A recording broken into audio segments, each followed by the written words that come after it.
ధరణి ఆగు ఆగు ఆగు.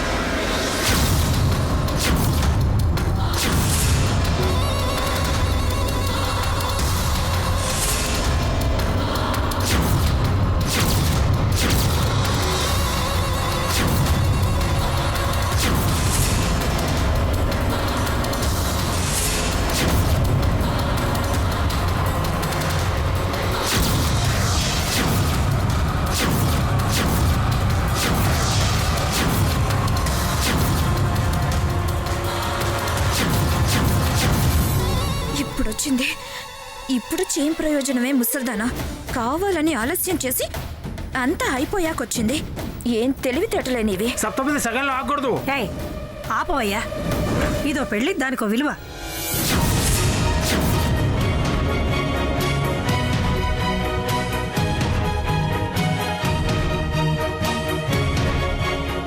అదో సప్తపది, అది ఆగకూడదు. అది ఎన్ని అడుగులు వేసినా దాని సంసారం ఈ పెద్ద మనిషితో ముందుకు సాగదు. అసలు కాపురానికే రాదు.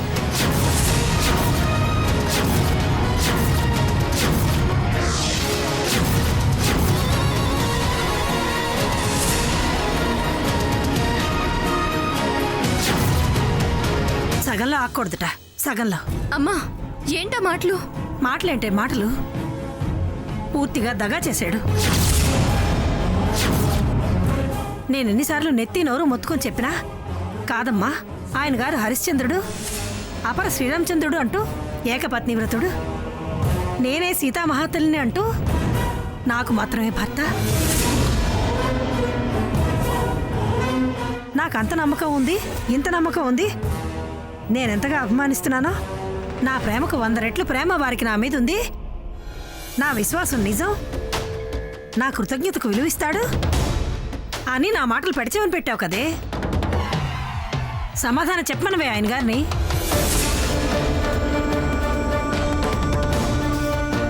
నా వాదన తప్పన్నావు, చివరికి నాకు పిచ్చన్నావు. ఇప్పుడు చూడవే, ఈ పిల్లవంక సరిగ్గా చూడు.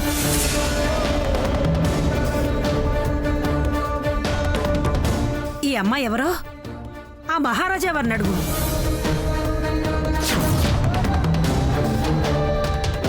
ఆయన గారు నోరు తెరిస్తే నువ్వు నేనే కాదు, అందరూ నోళ్ళు ఎళ్ళబెట్టాల్సి వస్తుంది. నాకు పిచ్చన నీ పిచ్చి వదిలి వాస్తవంలోకి వస్తావు. చెప్పండి చెప్పండి బాబు.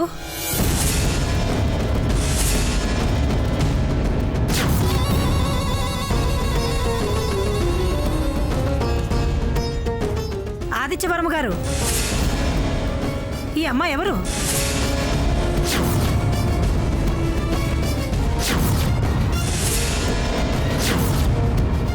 ఈ పిల్ల మీద మీరు ప్రత్యేక శ్రద్ధ ఎందుకు చూపిస్తున్నారో అది చెప్పండి. చెప్పరే? చెప్పలేరు. చెప్తే ఈయన గారి బండారం బయటపడుతుంది.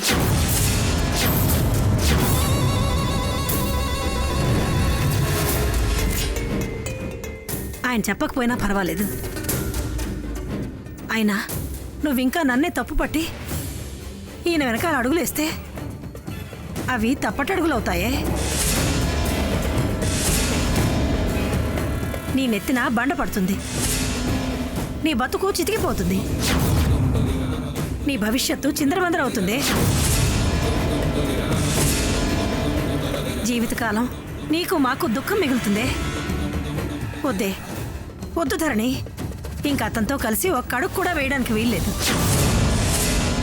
అమ్మా నువ్వు కాస్త ఆగుతావా? ఆగనే, అస్సలు ఆగను. నువ్వు అలా అన్నప్పుడల్లా వెనక్కు తగ్గబట్టే ఇంతదాకా ముంచుకొచ్చింది. ఇంకాగడం నా వల్ల కాదు.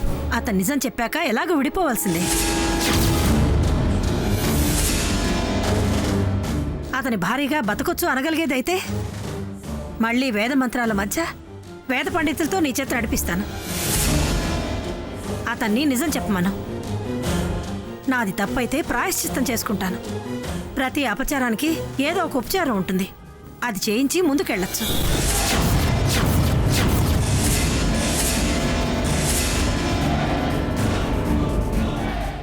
ఏం ముంచుకొచ్చింది? ఏమైంది? ప్రాయశ్చిత్తాలు ఉపచారాలు అంటావు. ఇంకా ఏం కావాలే? అంతా సర్వనాశనం అయిపోయింది. కాళ్ళ కింద పెట్టి తొక్కి పెట్టాడే. పెళ్ళి అన్నాడు, దానికి ప్రేమ నాటకం ఆడాడు. చెప్పమనవే, ఈ ఒక్క ప్రశ్నకి సరైన సమాధానం సూటిగా చెప్పమను. ఈ అమ్మాయి ఎవరు? తనకేమవుతుంది? స్పష్టంగా చెప్పమనవే.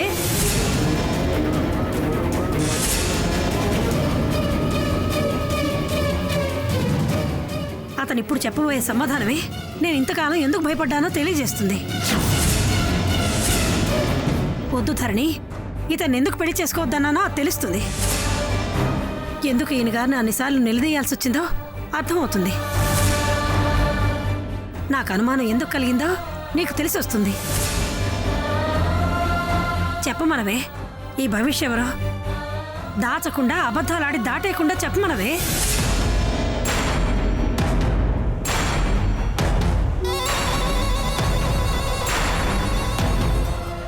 చెప్పండి ఆదిత్య గారు, మా అమ్మ అడుగుతుంది, చెప్పండి. బహుశా ఎవరు? మీకేమవుతుంది? మౌనం సమాధానం కాదు, సమాధానం స్పష్టంగా చెప్పండి. అక్షంతలు చల్లి ఆశీర్వదించాల్సిన నా తల్లే మీతో నడవద్దు అంటుంది. అడుగు వేస్తే తప్పవుతుంది అంటుంది. కొంగు ముడేసి కాపురానికి పంపాల్సిన కన్న తల్లే కాపురానికి వెళ్ళొద్దు అంటుంది. ఎన్నోసార్లు అనుమానపడింది, భయపడింది. నచ్చ చెప్పాము, చాదస్తం అన్నాను, కానీ తనిప్పుడు చేసిన పనిని చాదస్తం అంటూ కొట్టి పడేయలేను.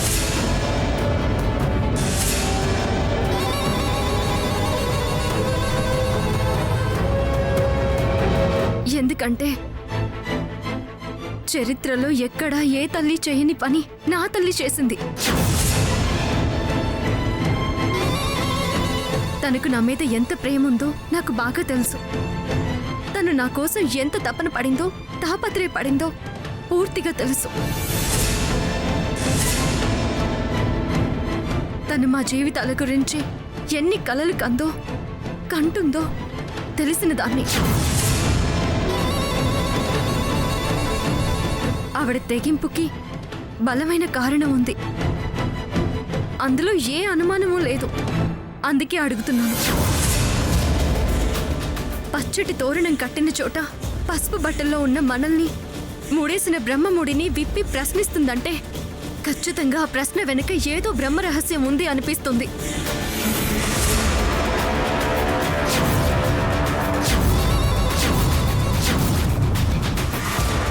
తనకు పునర్జన్మనిచ్చిన మీ మీద ఎంతో అభిమానం, గౌరవం ఉన్న మా అమ్మ ఒకప్పుడు సరితూగే వాళ్ళం కాదంది. ఆ స్థాయికి నేను తగనేమోనని భయపడింది. తరువాత అంతటి వారే అడిగితే కాదంటావే అని అన్న ఆవిడే ఈ వేళ వద్దు వద్దు అంటూ నా వెంట పడి వేధించింది.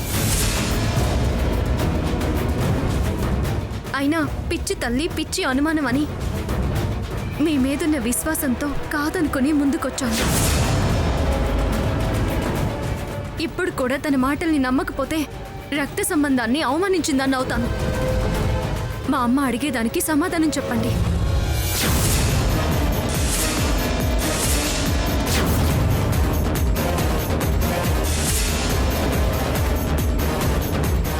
ఎందుకు మా ఆదిత్యని అందరూ చెప్పు చెప్పు అంటున్నారు? ఏం చెప్పాలి?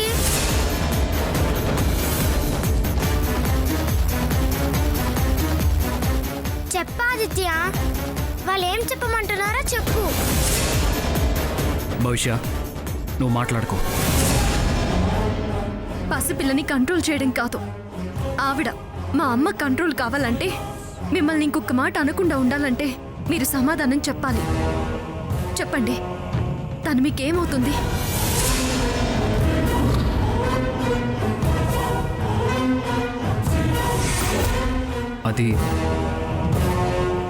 అది స్పష్టంగా చెప్పండి. బహుశా మీకేమవుతుందో చెప్పండి.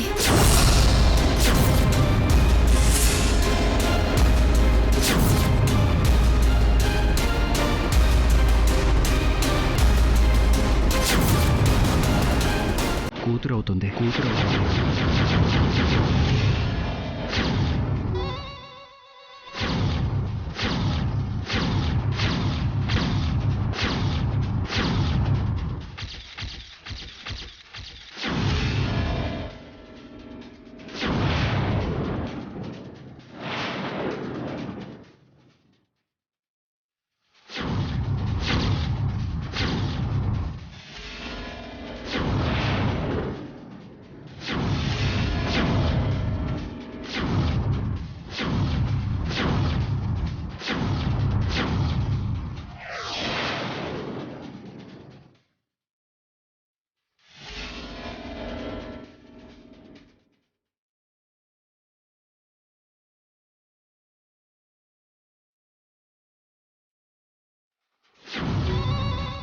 చూసావా మెల్లగా ఎలా అసలు విషయం బయట పెట్టాడో.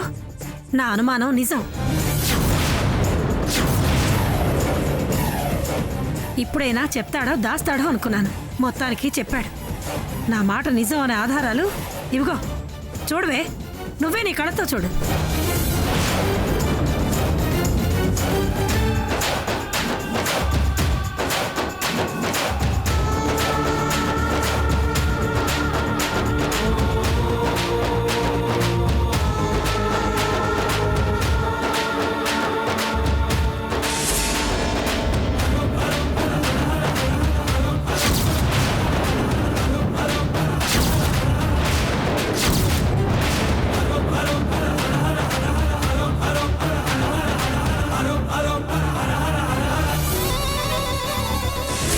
సాక్ష్యాలా?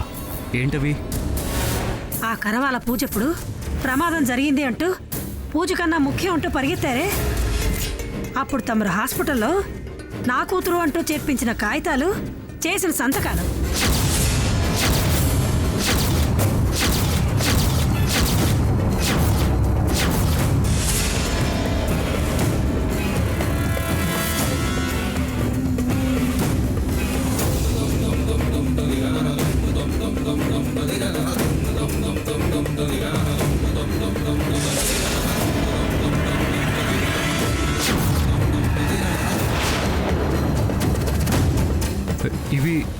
ఇవి మీ దగ్గర మీకెలా వచ్చాయా అనా?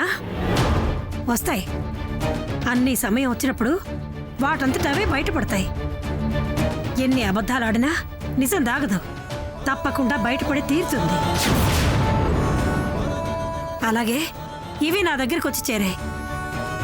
ఇవే ముందు చూపించుంటే దొంగ కాగితాలని నన్ను పిచ్చిదాని చేసేవాడివి. ఇప్పుడు తప్పుకోలేకపోతున్నావా? అలా అనేవాడిని అయితే ఇప్పుడు భవిష్యత్ నా కూతురు అని ఎందుకు చెప్తాను? మీరు అడిగినప్పుడు చెప్పలేదని మరీ నన్నంత దుర్మార్గుడిగా నీచుడిగా చూడాల్సిన అవసరం లేదు. భవిష్యత్ నా కూతురే, కాదన్నా.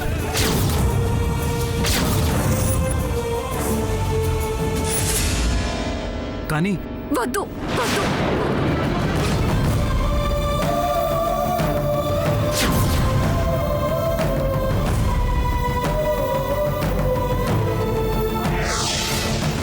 మీరింకేం చెప్పొద్దు.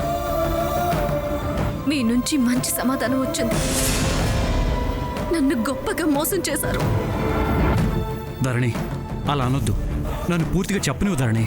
అవసరం లేదు. నాకు పూర్తిగా అర్థమైంది. మీరేంటో, మీ గతం ఏంటో అర్థం చేసుకోగలను. ఏంటి బావా, ఈ అమ్మాయి నీ కూతురా? ఏంటది నువ్వు అనేది? నీకు కూతురు ఎక్కడిది? వేళాకోళం ఆడటానికి ఇది సమయం కాదు. ఆపండి. అంత అమాయకంగా ప్రశ్నించాల్సిన అవసరం లేదు. నాకంతా అర్థమైంది. నీకు అర్థమైతే సరిపోదు, మా అందరికీ అర్థం కావద్దు. నోరు మెదపకుండా ఉండడం మంచిది. మీ అందరికీ అర్థమైనా అర్థం కాకపోయినా వచ్చే ప్రమాదమేం లేదు. నష్టపోయిందాన్ని నేను. అర్థం చేసుకున్నంత వరకు చాలు. ధరణి, నాకు కాస్త టైం ఇవ్వు. అన్ని వివరంగా చెప్తాను. ప్లీజ్ ట్రై టు అండర్స్టాండ్ మీ. తప్పుగా అర్థం చేసుకున్నాను. పిచ్చిగా నమ్మాను. టైం కావాలా? దేనికి? మీరు నాతో నువ్వు నాకు నచ్చావని చాలా కాలమైంది.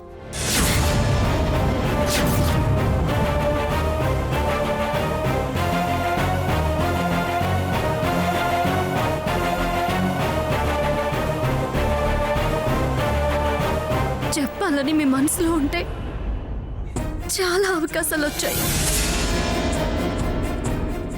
ఒంటరిగా మన మధ్య చాలా సందర్భాలు వచ్చాయి. వాదోపవాదాలు జరిగాయి.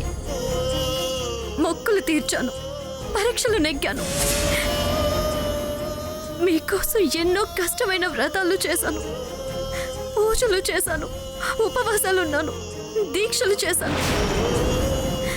ఇంతకాలంలో మీ గురించి నాకు చెప్పలేకపోయారా? మనసు విప్పలేకపోయారా? మళ్ళీ కాస్త టైం ఇవ్వు అంటున్నారు. కారణం ఉంది ధరణి. స్వార్థం ఉందనండి, బాగుంటుంది.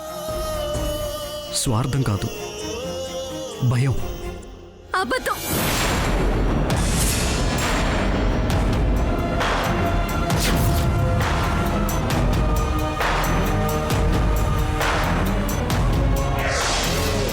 ఇంకా నమ్మించే ప్రయత్నం చేయొద్దు. నువ్వు కోపంలో ఉన్నావు. ఈ పరిస్థితుల్లో ఏ ఆడపిల్ల శాంతంగా ఉండదు. అలా ఉంటే ఏదో స్వార్థంతో ఉన్నట్టే అని అర్థం. నా గురించి అన్నీ తెలిసి కూడా అందుకే అందుకే అందుకే మోసం చేయగలిగారు.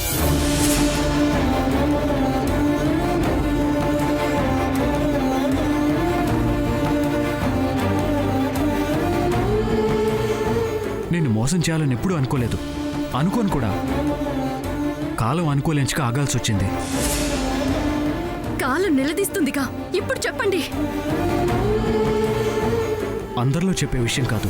ఆహా, అందంగా దాటేయాలని చూస్తున్నారా? దాచను, దాటేను. దయచేసి వద్దు. ఇంకా ఇంకా మిమ్మల్ని నమ్మడం పిచ్చితనమే అవుతుంది. మా నమ్మకాల్ని హత్య చేశారు. నా విశ్వాసాన్ని సమాధి చేశారు. మంచిని వంచారు, దగా చేశారు, నిట్ట నిలువున మోసం చేశారు. ఇంకా నన్నెందుకు కన్విన్స్ చేయాలని చూస్తున్నారు?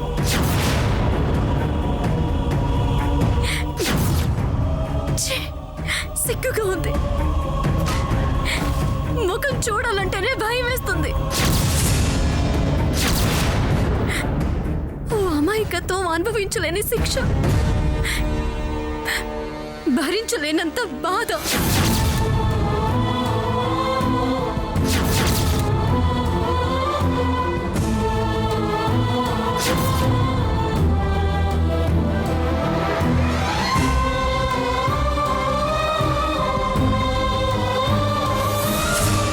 ధరణి, ధరణి,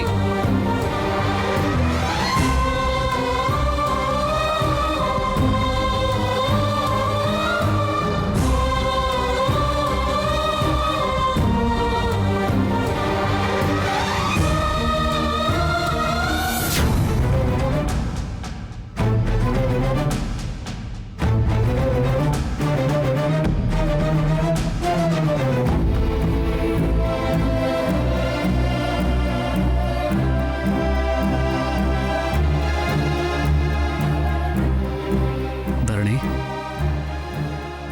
ధరణి, ప్లీజ్ ఏడవకు. Don't touch me. వద్దు. నాకు చాలా అసహ్యం వేస్తుంది. నన్ను తాకే ప్రయత్నం చేయొద్దు. సరే, బహుశా ఎవరో, నాకేమవుతుందో, అసలు నా కూతురుగా. వద్దు. నాకేం చెప్పొద్దు. వినలేను. వినే ధైర్యం నాకు లేదు.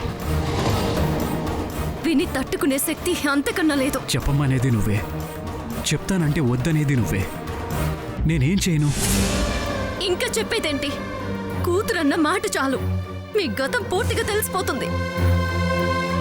ఎందుకు ప్రేమించారో, ఎందుకు పెళ్లి చేసుకోవాలనుకున్నారో క్లియర్ అయిపోయింది.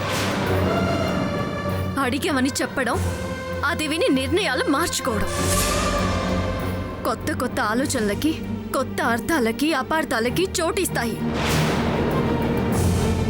మీరు సూటిగా చెప్పకపోయినా ఇంతకాలం దాచి మేము అడిగాక చెప్పే ప్రయత్నం నాకు నచ్చడం లేదు.